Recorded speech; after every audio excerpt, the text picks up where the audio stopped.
શ્રી કૃષ્ણને ન રહેવાયું. પગ ધોતા પહેલા આંખમાંથી દળ આંસુડા મારા પગ પર પડ્યા.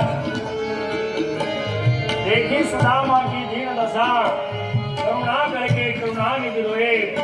पानी परात को हाथ छूजो नहीं, नए नद के जल से पग धोई.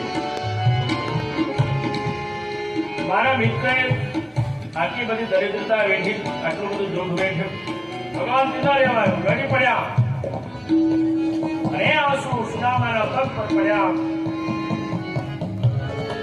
આંસુથી પગ પખાડ્યા. પગમાં કાંટા વાગ્યા હતા તે કાઢ્યા. સ્નાન કરાવ્યું, પગ ધોયા, પગ પૂછ્યા, પૂજા કરી.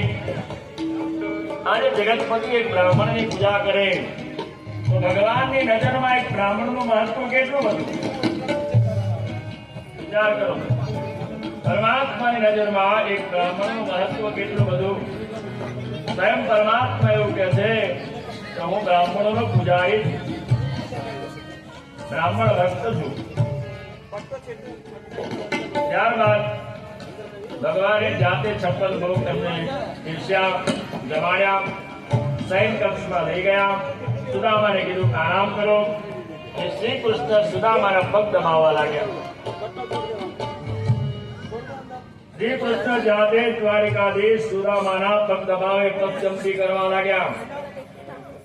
અને વાતમાં શ્રી કૃષ્ણ કહેવા લાગ્યા કે હે સુદામદેવ, આપણે ગુરુના આશ્રમમાં સાથે ભણતા હતા ત્યારે કેવો આનંદ હતો, કેટલી મજા આવતી હતી. આપણે એક દિવસ સાથે જંગલમાં લાકડા લેવા ગયા અને વરસાદ પડ્યો, વૃક્ષ ઉપર ચડી ગયા અને તું એકલો ચણા થઈ ગયો, મને બાકી રાખ્યો. આવ્યું આગળ કરવા લાગ્યા. સુદામદેવ પેલી પોટલી લાવ્યા હતા ને સંતાડતા જાય કે કનૈયાના પોટલી કયા અર્પણ કરું. મેં જોઈને ચકિત થઈ ગયા સુદામદેવ કે આ પોટલી ક્યાં અર્પણ કરું.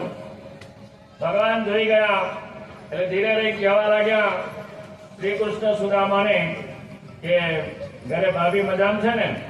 તો કે હા મજામ. છોકરા થઈ ગયા? તો કે હા એ પણ મજામ છે. ભગવાન બધું જ જાણે છે. એના ઘરમાં તપેલીઓ મસ્તી કરે છે, ખાવા માટે કહે નથી. વાસણો કુસ્તી કરે છે ઘરમાં, ભગવાનને બધી ખબર છે.